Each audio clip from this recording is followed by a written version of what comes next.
Power, live from Washington, D.C. From Bloomberg's Washington, D.C. studios to our TV and radio audiences worldwide, welcome to Balance of Power. Alongside Julie Fine, I'm Joe Matthew. Tonight, the hostages are free, and President Trump is on his way back to the United States after signing a ceasefire deal and declaring that war in Gaza is now over. Nobody thought this could happen. With the historic agreement we've just signed, those prayers of millions have finally been answered. Now, world leaders look ahead to phase 2 of the ceasefire plan, gathering in Egypt for an historic summit to begin tackling the challenges of rebuilding and governing Gaza. We'll discuss what's next for the region with Evelyn Farkas at the McCain Institute up ahead. Also, the Capitol Hill blame game continues as the shutdown enters its second week. We'll look into the economic impact and how the president plans to pay U.S. military personnel when we talk with Democratic Congressman Jake Auchincloss of Massachusetts. And markets stage a relief rally after President Trump cools his rhetoric about trade with China. We'll bring you the details from Washington and Wall Street all ahead. We begin this evening with President Trump returning to the U.S. after he and other world leaders helped to secure that landmark ceasefire deal between Israel and Hamas. All 20 living hostages are now out of Gaza, but major questions loom about what comes next in President Trump's 20-point peace plan and whether it will hold. President Trump speaking about the significance of this agreement at a peace summit in Egypt just a few hours ago. This is the day that people across the region and around the world have been working, striving, hoping and praying for. They have done things over the last month that I think were really unthinkable. Nobody thought this could happen. With the historic agreement we've just signed, those prayers of millions have finally been answered. Joining us now live from Jerusalem this evening is Bloomberg's Oliver Crook. Oliver, it's great to have you with us on Bloomberg TV and radio. It was a day of celebration, we understand, in Israel. What will tomorrow bring? That's the big question, Joe. I mean, this is a day that is really marked, sort of a historic day for the Israelis, and so it was sort of the fact that was made very clear by the number of speakers before the Knesset as they were welcoming President Trump, the first American sitting president to speak before the Israeli Knesset since 2008 in George W. Bush, where he was really welcomed like a hero who brought into existence this plan that couldn't really have even been imagined 2 weeks ago into reality. The day began with 20 hostages still in Hamas captivity. Today they are with their families, ending this chapter of the war. But as you say, Joe, the question is, what will the next chapter bring? And I think that a lot of the joy and jubilation that you have today masks a lot of the very bitter complexity that will be involved in the next coming parts of the plan. There is, of course, the massive question of governance of Gaza. We know that part of the 20-point plan includes this sort of governing body, sort of technocratic Palestinian-led governing body overseen by the so-called Board of Peace. Who will sit on that Board of Peace, we don't yet know. This is something that the Trump administration and officials will be discussing and have discussed already with a number of the leaders that were in Egypt. And, of course, the question of security guarantees within the Gaza border. There needs to be a security force other than the IDF within Gaza that can guarantee security that is neither the IDF, that is credible with the Israelis, and also credible with the Palestinians. And all of this cannot really even be hammered out until we decide one factor here, and this is an absolutely key factor. What is the future of Hamas? Hamas has not said that they are willing to de-arm. There is no place for Hamas in the future plans for Gaza, at least as outlined by the 20-point plan. And you'll remember that there were two war aims for the Israelis from the very beginning on October 7th. The first was the return of the hostages. That was achieved today. The second was either the destruction or the removal of Hamas, and that is still very much an open question. Oliver, I understand that there was a lot of excitement today. You just explained that, how everybody was feeling. However, is there some hesitation due to the fact that so much is left unfinished? There is a degree of hesitation, and I think that by the end of this day, when we come through everything that we've come through from the last 2 years, and you ask people, is the war over? And if you ask President Trump that question, the answer is unequivocal. The answer is yes, the war is over. There is a new dawn now in the Middle East, and it has now begun. If you ask Benjamin Netanyahu that question, I'm not sure that you get the same answer. If you ask the other members of his coalition, particularly those on the far right, the answer is certainly not that. We know, for example, that the two ministers, Smotrich and Ben-Gvir, who actually did not join on for this peace plan. They did not sign an agreement with this peace plan, but it was not enough for them to withdraw from the government. So there are a lot of other issues beneath the surface for domestic politics within Israel. There is not an election in Israel for another year. There have been a lot of questions about the future of Benjamin Netanyahu after the war ends. There was a lot of questions on October the 7th about accountability for that day, how it could have happened. And these are things that are still to be discussed. There is, of course, the future of Gaza. There is still a very uncertain future within Israeli politics as well. Bloomberg's Oliver Crook staying up late with us. We appreciate your reporting, Oliver, live from Jerusalem. We thank you. Joining us now for more analysis, Evelyn Farkas, Executive Director of Arizona State University's McCain Institute, former Deputy Assistant Secretary of Defense for Russia, Ukraine, and Eurasia in the Obama administration. Evelyn, it's great to see you. I wonder what your thoughts are this evening as we look at these historic optics today, but also question what comes next, with so many questions to be answered here, knowing that the IDF still plans to eradicate what is left of Hamas's network of tunnels beneath Gaza. And Hamas has not disarmed. In fact, they have police on the streets now. How do you conduct a ceasefire with those conditions? Well, I mean, I think it's important to note, as you just used the word ceasefire, Joe. This is a ceasefire. It's not a peace agreement. The document that all of the world leaders signed, which, was impressive, and it's impressive that we are where we are today. Certainly everyone is breathing a sigh of relief that the hostages are home. And of course, some, 2,000, I think it was, Palestinians were released as well. The people of Gaza can rest, without having, of course, live fire ammunition and bombs being dropped on them. But they're in a lot of rubble, and food and other assistance is coming, but of course isn't going to be there automatically. So it's not exactly as if, a magic wand was waved and, life is better now in Gaza and all the problems are resolved. As Oliver said, there are a lot of questions remaining about the settlement. How will Gaza be a secure location within Israel with a Palestinian government, with a security force that is not the Israeli Defense Forces? That's a big open question. And then beyond Gaza is the question of how do we get to a two-state solution? So there are a lot of open questions, but obviously this is a wonderful first step. A lot of leaders would like to have the visuals that you're seeing on the screen right now. That day that President Trump had, he, of course, is receiving bipartisan credit. How was he able to get this done when so many other leaders were not? Well, Julie, he used U.S. power and turned it into influence. So essentially, it took a while, and we have to be mindful of the fact that both President Biden and President Trump had months and years, really, to use U.S. influence effectively. Now, we also know that, our influence can be greater when the situation on the ground allows for it. So there were different, conditions that both presidents faced all along. But what President Trump did, Julie, was that he was so angry when the Israelis essentially tried to take out the Hamas political leadership, which had been given safe haven in Qatar, and that was recognized by the international community as a necessary step to getting some sort of resolution ultimately with Hamas, with the Hamas terrorists, that these leaders, these political guys, could stay safely in Doha. President Trump was so angry because they were attacked in the middle of negotiations, and he felt that that was in bad faith. And so he finally pressured the Israeli government, Prime Minister Netanyahu, to make this deal. Ultimately, that's what it took. And the Gulf states, they were always ready to put pressure on Hamas. I would also venture to say that Hamas was severely weakened, so they also had much more incentive to make the deal as well. And perhaps they decided the hostages were no longer useful to them. I'm curious your thoughts on the fact that Jared Kushner, who's not in the administration, the president's son-in-law, the role that he played in getting this done. Well, it sounds like he played a really important role, especially vis-a-vis the Arab nations that he's been doing business with.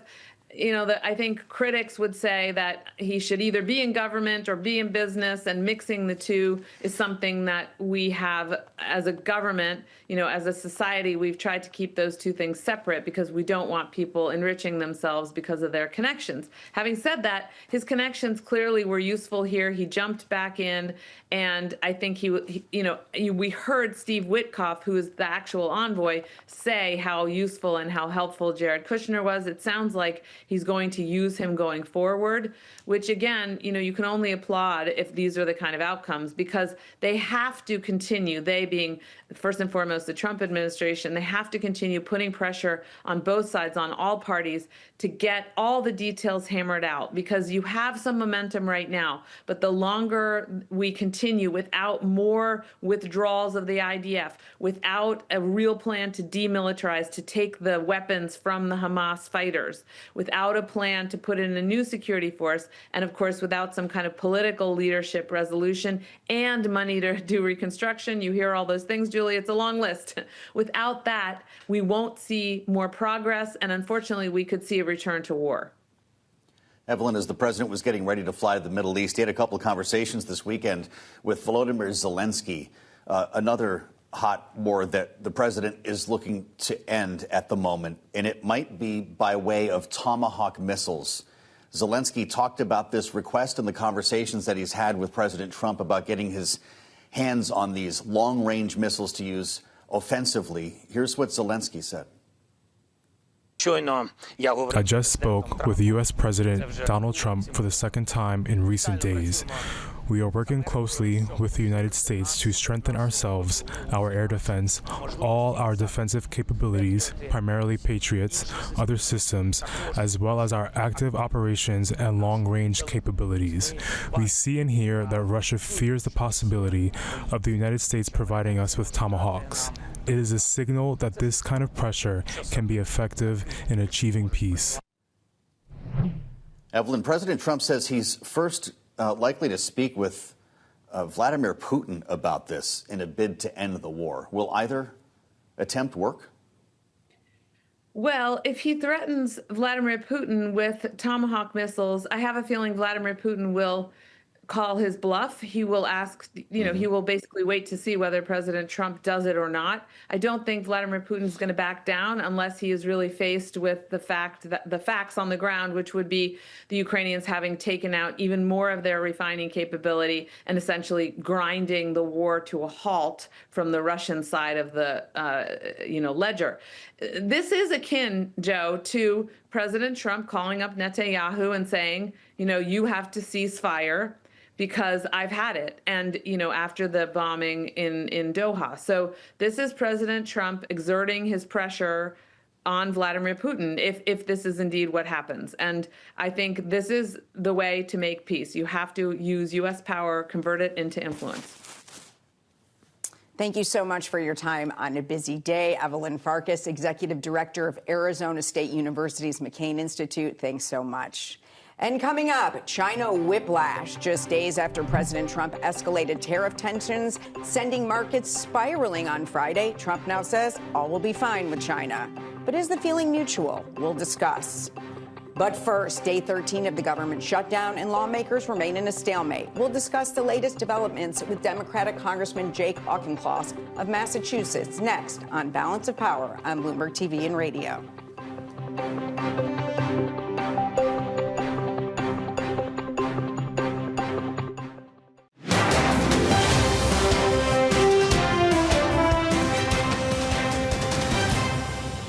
This marks the third week that Democrats have blocked paychecks to our troops. They've blocked pay for 2.2 million federal workers, and they held critical services that the American people rely upon in limbo.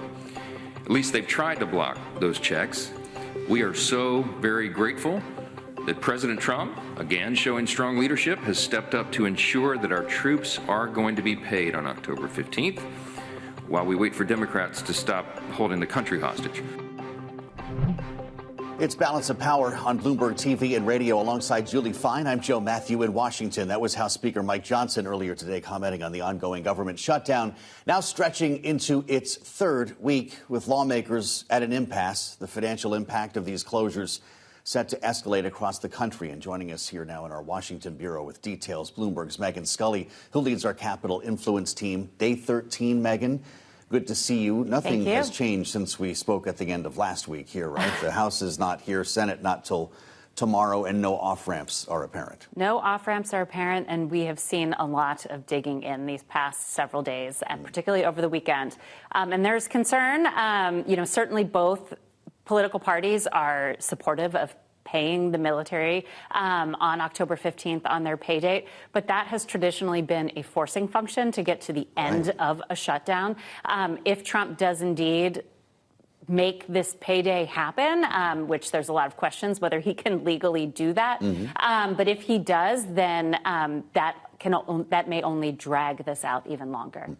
So along that vein, is there any hope of a deal anytime soon, or because of this pay for the military, could this actually go longer? Well, we're certainly starting to see some of the pain of the shutdown, in terms of airports, the Smithsonian museums closed over the weekend, that Americans are starting to feel it. In the next few days, Americans will start getting, those who were in the Obamacare healthcare exchanges will start getting their ACA premiums for the next year. Of course, that is part of this broader debate on the shutdown. That is a very real forcing function. As is the November 1st, we could see SNAP beneficiaries, the food stamp assistance program. We could see that start to dwindle. So there are several more sort of key dates to watch for, but this military date is certainly a big one. Bloomberg's Scully. Megan, thanks for taking some time with us, especially during this busy day. And joining us now with his perspective, Democratic Congressman Jake Auchincloss of Massachusetts. He's a combat Marine Corps veteran and a member of the House Energy and Commerce Committee. Congressman, welcome back to Bloomberg. Thanks so much for being with us. Good evening. Thanks for having me on. We're going to get to the shutdown in a moment, but I do want to turn to the Middle East right now. I want your reaction about what you saw today. President Trump is receiving bipartisan accolades at this point, but there is a lot more ahead. Indeed. More important than my reaction is the reaction of the survivors. I spent this morning at the Nova exhibit in Boston that commemorates the massacre of more than 400 young Israelis at the music festival 2 years ago. And there were five survivors and one family member of a victim who joined us to watch the Israeli hostages being released. And then they shared their reactions. And understandably, they were mixed. On one hand, joy. Unbridled joy to watch these hostages reunited with their families after 2 years of depravity, and also deep sorrow. Some because they were still waiting for the remains of their best friends who had been taken hostage and then murdered, and others because they knew of so many families who weren't going to see their loved ones returned. In particular, I'm thinking of Rachel and John, the parents of Hirsch Goldberg Poland, who have been such avatars of resilience and compassion and courage. They give inspiration to us all.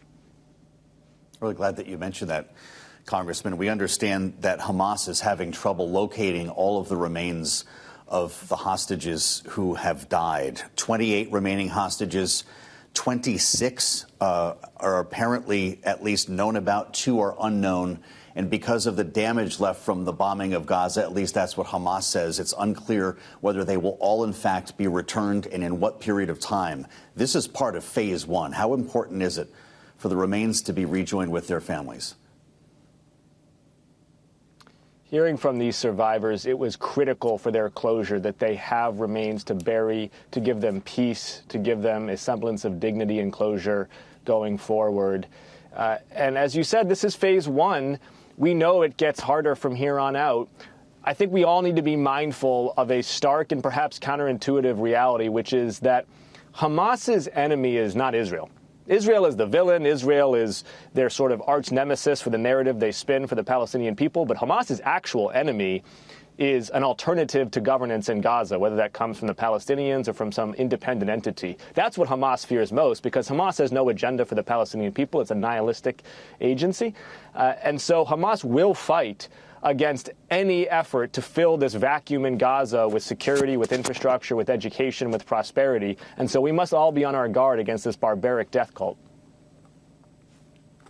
I want to turn now to the shutdown. You know, we're on we're in the third week of this shutdown right now. Doesn't look like there's any end in sight. Do you think there should be any change to the Democratic strategy moving forward?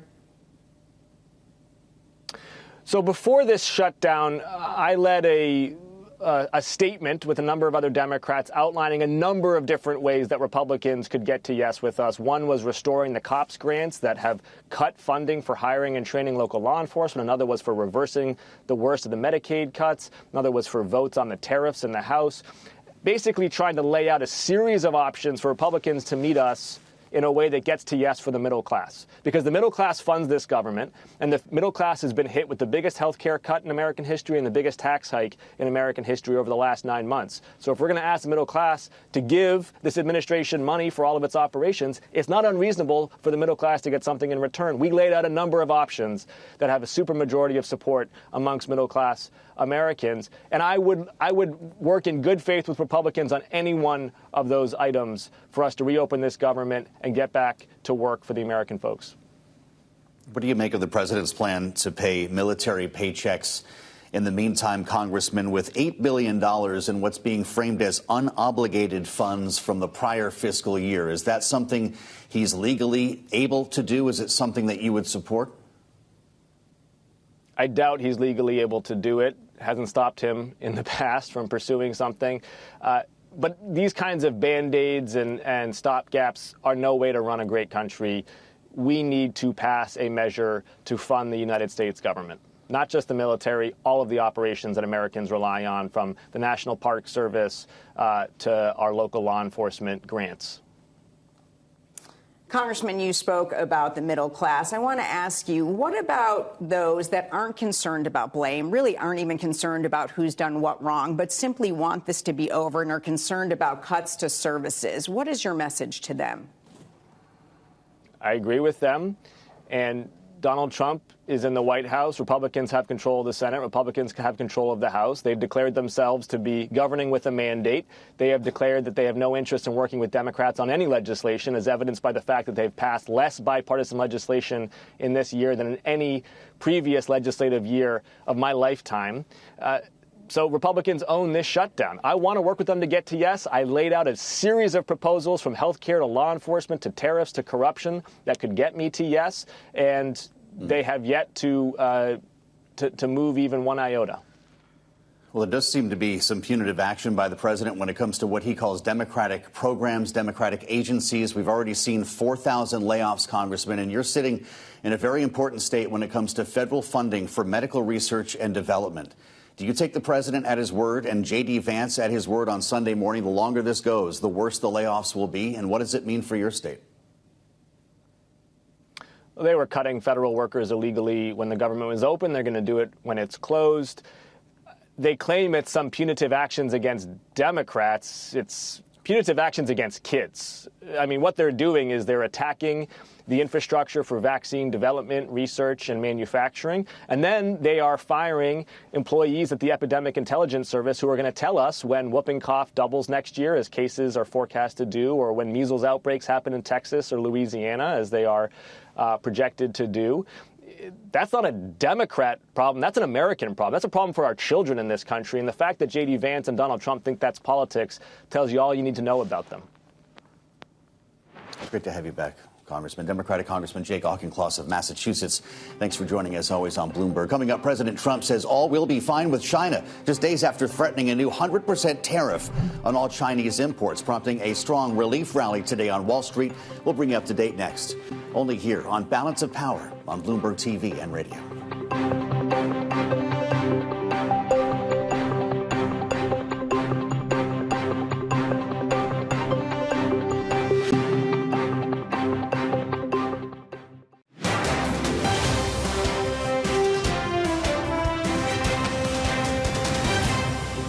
I think we're going to be fine with China. Look, I have a great relationship with President Xi. He's a very tough man. He's a very smart man. He's a great leader for their country. He's a great leader. And I have a great relationship with him. I think we'll get it set. I know what happened. I really understand what happened. And I'm not even saying he's wrong. But then we met him with something much tougher than what he did to us.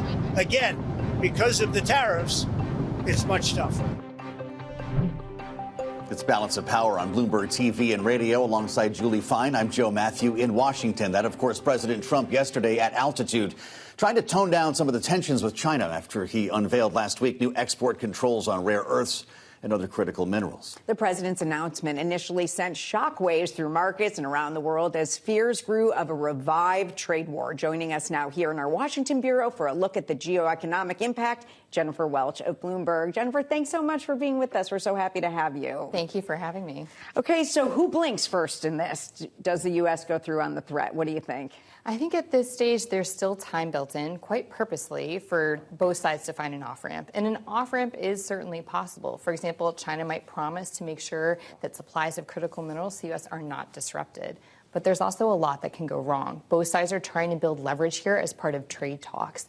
And it seems that the United States isn't backing down on tariff rates, which is probably why Beijing took this action, to gain that kind of leverage.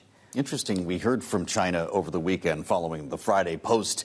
If the U.S. insists on its own way, China will resolutely take retaliatory measures to safeguard its legitimate rights and interests. That was spokesperson for the foreign ministry. Hours later on Truth Social, we're going to be fine with China. Is that what it took to get Donald Trump off the ledge here, or was there more involved inside the White House? I'm not sure that he's off the ledge. I think he's just trying to reassure markets and probably play a little bit of two-handedness and keep Beijing guessing about his willingness to take this action. But I think that it's very likely if the U.S. moves forward with these tariffs on November 1st, China's going to retaliate. We'll find ourselves in a very similar situation to where we were back in April, with basically an effective embargo in place. I feel like we're talking a lot about timelines today. Could this be done quickly, or do you believe it'll take some time? In a normal situation, I would say both these sides seem very far apart on what the terms of a deal would be. But this administration has announced trade deals that weren't yet fully deals. So I think anything is possible, including Trump sitting down with Xi at the end of the month in South Korea, announcing a framework for a deal and leaving the details to be decided and hopefully actually worked out in the future. Sounds like Wall Street's betting on a taco. The S&P 500 up 1.5% today. Jenny Welch, Bloomberg Economics, it's great to have you back, as always. For a closer look into the implications of this trade spat between the U.S. and China, we turn now to Henrietta Levin, senior fellow with the Freeman Chair in China Studies, I should say, at the Center for Strategic and International Studies, CSIS. Welcome back. It's great to see you. A couple different things could happen over the next couple of weeks, including nothing. Is Donald Trump really prepared to go through with this on the 1st of November? And what's China thinking after that language on Friday? I cannot imagine Donald Trump going through with this for any period of time. We have seen what happens when Donald Trump escalates to the level of an effective trade embargo between the U.S. and China. And what happens is he backs down after China leverages, I think, quite effectively in the past. Because of the market reaction or just knowing what comes next when he talks to Scott Bessent and others? I think he does watch the market. I think there's also a lot of residual trauma from China cutting off American access to rare earths, which is so critical for almost every kind of U.S. manufacturing. So speaking of Treasury Secretary Bessent, he said this weekend he believes that the meeting between the two will still take place. I mean, let's put some odds on this. Do you expect it to happen? I think it will. I think the timing of Trump's promised 100% tariff is actually very telling, that it would go into effect on November 1st, which would be right after that meeting between the two leaders would take place. I think Trump's setting himself up to save the day, to use this as negotiating leverage, but not really as a policy tool. The president was asked about that deadline, by the way, on the 1st of November. You heard what he said. I think we have that from Air Force One. The president was asked about the deadline that is 3 weeks from Saturday. Listen. Let's see what happens. For me, you know what November 1st is? An eternity. November 1st is an eternity for me. So for somebody else, it's right around the corner. For me, when I hear November 1st, it's an eternity. Is 3 weeks an eternity when you're dealing with Beijing? I think it's an eternity when Donald Trump is trying to provide himself with negotiating leverage, with one more reason to meet with Xi rather than a reason not to. I think from China's perspective, you also see them trying to de-escalate tension in the relationship, trying to get to that meeting in Korea. You see China calling for dialogue. And ultimately, I think they're invested as well in getting their president in the room with Donald Trump. You know, a lot of people have seen this movie before, President Trump saying, we're going to tariff, we're going to tariff, we're going to tariff, and then pulls back a little bit. Do you think at this point China is just simply not taking it all that seriously because they expect it to change?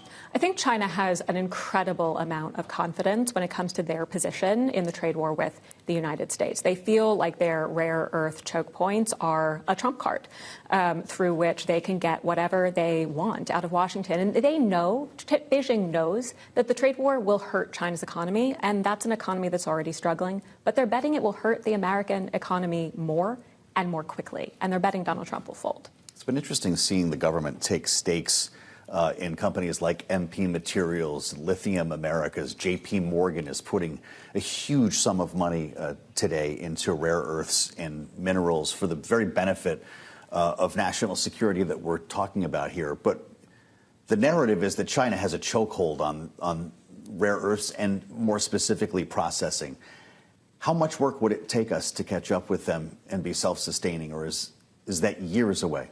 Well, it's a lot of work and it's a lot of time, and all of that has to be in very close cooperation with our allies and partners around the world, many of whom have capabilities and resources when it comes to rare earths that the United States just won't have alone. And so I think the administration is absolutely right to be increasing American investments in rare earths and rare earth processing, but it's never going to be enough if we do it alone. And so I hope to see more focus on the diplomatic side of this as well and bringing the rest of the world along. So countries, not companies. Always both. Yeah. Are we starting to see more diplomacy, in your opinion, in that area?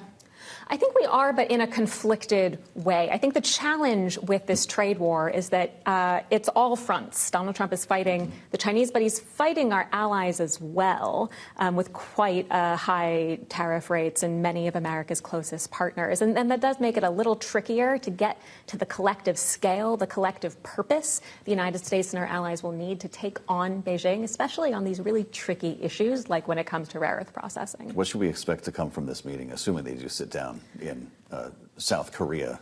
Oh, I think Donald Trump will decide as he walks into that room what he's going to say. But I think that when doesn't sound like a framework agreement is on your menu of options. Well, it could, in that when we've seen these frameworks announced by Donald Trump with other countries around the world, the counterpart does not always agree that a framework has been reached. So you could easily see an announcement, even if perhaps the Chinese side doesn't quite agree on how far the conversation has evolved. Henrietta Levin, great to have you here in person. We enjoyed it. Senior Fellow with the Freeman Chair in China Studies at CSIS. Thank you so much for being with us. Coming up, OpenAI agreeing to a multi-year deal with Broadcom, sending the stock soaring today. We'll bring you the details. Now we'll turn back to our conversation on President Trump's visit to the Middle East when we assemble our political panel. That's next on Balance of Power on Bloomberg TV and radio.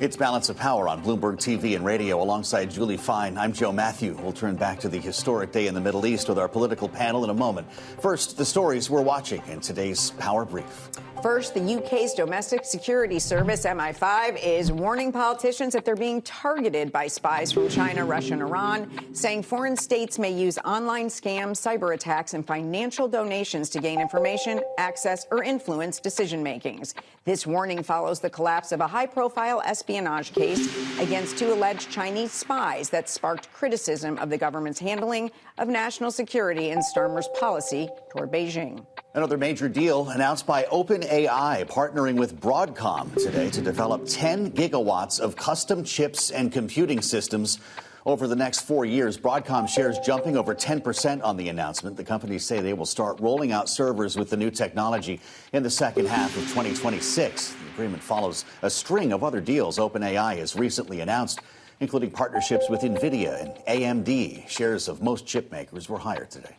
In California, Governor Gavin Newsom has signed new legislation that will require chatbots to notify users that the software isn't a human. This measure would place some of the nation's first rules on these AI programs. The regulations will also require operators to maintain and publish a protocol for preventing suicidal content from being presented to the users. Incidents referred to a crisis service provider will have to be reported to the state by July 2027, and individuals could sue the platform for $1,000 per violation or actual damages. And President Trump on his way home from the Middle East now after making the visit to help usher in the next stage of peace following the historic Gaza ceasefire deal. Here's the president talking about the significance of this agreement in a speech to the Knesset earlier today. Generations from now, this will be remembered as the moment that everything began to change, and change very much for the better. Like the USA right now, it will be the golden age of Israel and the golden age of the Middle East. It's going to work together. Joining us now with their reaction to this story and more today, this evening's political panel, Bloomberg Politics contributors Rick Davis, partner at Stone Court Capital and Republican strategist, alongside Democratic analyst Jeannie Sheehan Zaino, democracy visiting fellow at Harvard Kennedy School's Ash Center. This is a big day for the administration, Rick. A lot to celebrate, and truly historic optics to see these hostages freed and returned to their families. Is this the foundation, however, for long-term peace, is the question most are asking. How about you? Yeah, it could be. That clip you played of Donald Trump is a classic example of him not going for the lowering expectations, right? I mean, he manages by raising expectations and then colliding with people to get them in the right place. And that's how he created the success here. He was never going to back off the fact that he couldn't solve this problem, where in previous administrations they failed. So I don't discount his ability to use the prestige of the United States and the influence of his deal-making skills to keep this thing on track. And as we saw, too, today in Sharm el-Sheikh, Egypt, crowded around with representatives and leaders from all around the world committed to the same endeavor. So he's got a lot of momentum, and that should take it pretty far. Jeannie, let's talk a little bit about keeping this on track. A lot of Democrats are actually saying today they're giving credit to President Trump for everything that's been accomplished. Yeah, absolutely. Even Hillary Clinton came out and congratulated the president, and right they should. This is a very, very important day, and he has had a lot of success. Julie, I was watching, like, you can't help but just cry when you watch the reunifications of these hostages with their families today. There's like so many compilations of them on social media, and they are absolutely just so emotional and so moving. So the president deserves a lot of credit. You've got the Palestinian prisoners going home. You've got celebrations in the street. And then, of course, as we know, there's a lot of work ahead. Just one example. MBS was not at the meeting today, and the president mentioned him very nicely in his talk around noon our time today. But what we do know is that Israel is desperate for normalization with Saudi Arabia, and Saudi Arabia, for domestic politics reasons, has said you'll need to recognize or move yourself on a path to recognizing a Palestinian state. Same thing that President Sisi said right before he introduced President Trump today. And yet this is something that at least the current Israeli government has said is absolutely a non-starter. So a lot of work to do to move forward, and that's just one example, not to mention things about security, economic and political control, and of course self-determination and autonomy for the Palestinians. Well, we know Benjamin Netanyahu doesn't love the idea of a Palestinian state, but Benjamin Netanyahu may not be in office for a lot longer. Rick, and I'm curious your thoughts on his political future, to the point where the president of the United States today called on the president of Israel to pardon the prime minister. Let's listen to that moment. I have an idea. Mr. President, why don't you give him a pardon? Give him a pardon. Come on. All right, enough controversy for the day, right? Actually, I don't think it's very controversial. So, I see so popular. You are a very popular man. You know why? Because you know how to win. The problem, of course, is he's not very popular in Israel. I don't know if anything comes from that very Trumpy moment. But what does happen to his political fortunes with a war that's ending?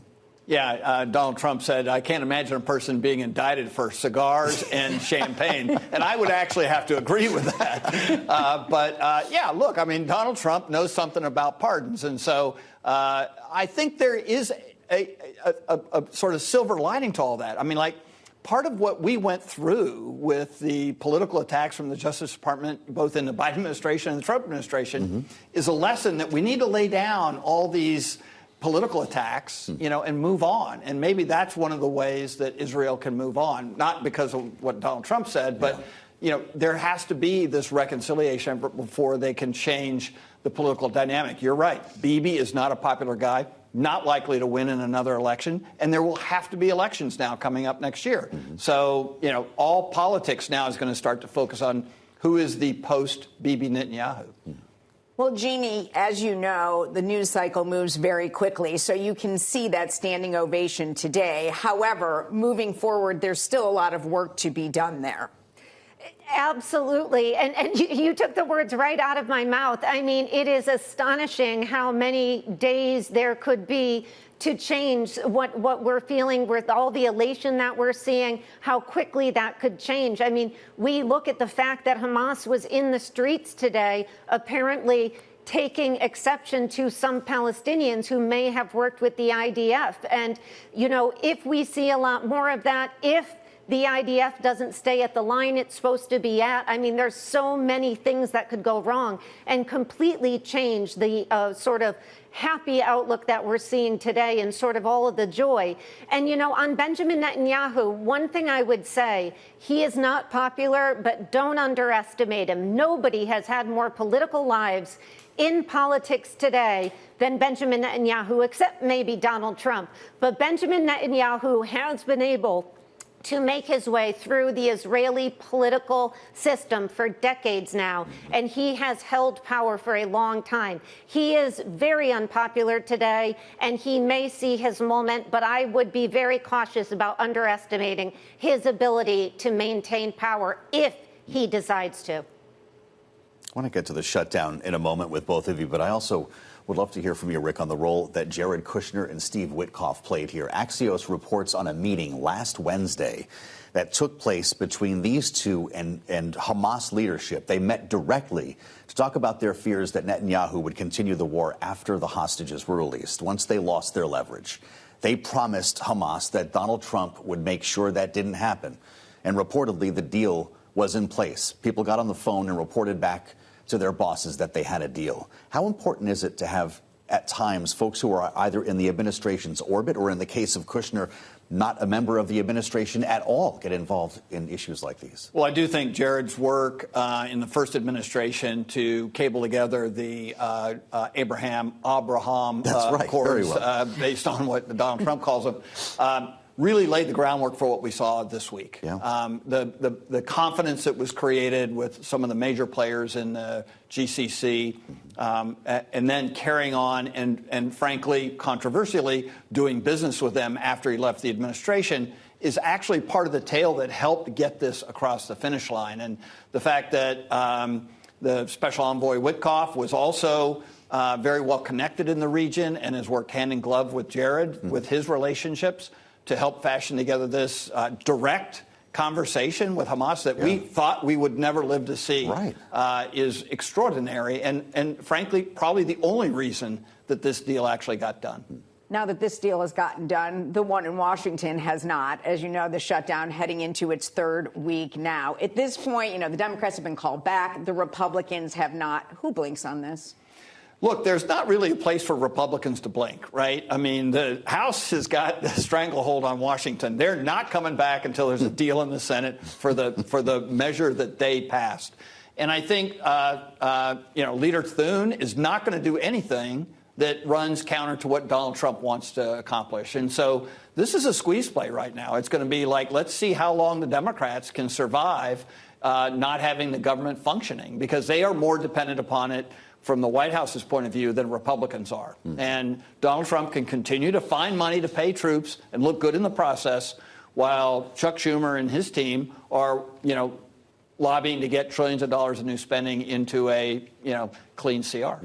Jeannie, I'm struck by how the talking points on both sides have not changed since the government shutdown, even in the days leading up to the shutdown. Hakeem Jeffries, to Julie's point, is calling Democratic members back to town this week, and it's not to do any legislating. They're going to have a caucus meeting tomorrow evening, and he wants them to take part in more public appearances. You might be seeing more Democrats on Balance of Power this week. Is that in itself a strategy? Has anything changed since last week? Yeah, I mean, what is stunning is Democrats in the past have not been so good at sticking to their talking points. And on this shutdown they have, I think it is politically a good strategy for Hakeem Jeffries to call them back to underscore the fact that Mike Johnson is keeping the House out. I do think it's important that they keep talking, as they have, about the issue of the subsidies. I think they have to be very careful that they don't follow what Chuck Schumer said last week when he's talking about the fact that they're winning. Nobody wins in a government shutdown. So far, so good, except for that one mess up by Chuck Schumer. And Joe, I heard you on the early show talking about the Panda Cam. And so I think. Yes, thank you. Yes, it's shut down. Right. It's shut down. And I think the Republicans are missing something, because everything else they say, Democrats shut this down. And if I was listening to you correctly, it doesn't say that on the Panda Cam, so I think they've missed a big opportunity. It's just a big red circle with a line through it, Jeannie, and there's no panda there. Right? Both cameras are down. Fine. Well, Rick, as you know, you've spent plenty of time outside of here, so you understand there are many people that really don't care who's to blame right now. They want to make sure they're paid. They want to make sure that jobs aren't cut. So to the person that's not caring about blame, who wins here, the Democrats or the Republicans? First of all, I'm going to go out on a limb. Pandas are Chinese propaganda. They should be shut down. Now, aside from that, Panda diplomacy. So aside from that, you're right. I mean, there's going to be, over time now, a drumbeat of constituencies, whether it's at the VA or whether it's, in other parts of the government that provides services, or whether it's on Washington metropolitan area that has a lot of people not, getting income and therefore not going to restaurants, not going out. And we already know that Washington, D.C.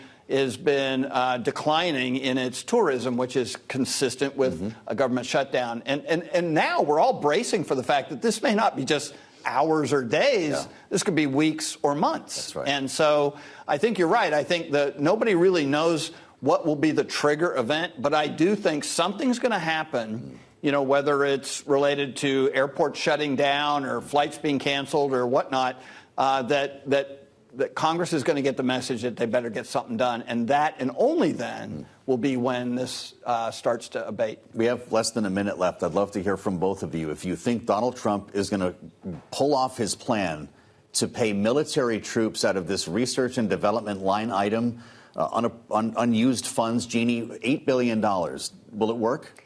It might very well work, and it's going to work either way, even if it doesn't, because he's putting himself on the side of the troops politically, and that's a good place to be. Can you pay troops with unobligated funds from last fiscal year? Sure, he'll find money that he can obligate for salaries and expenses, and it'll be a big win for him. There you go. Rick Davis and Jean Shane Zaino, thank you so much for being with us. And to learn more about all these stories we discussed here tonight, make sure to check out the Washington Edition newsletter on the terminal and online. Just to get started, it's still only Monday, by the way. Thank you for joining us on Balance of Power. Hope you had a long weekend. Alongside Julie Fine, I'm Joe Matthew. We'll see you tomorrow on Bloomberg TV and radio.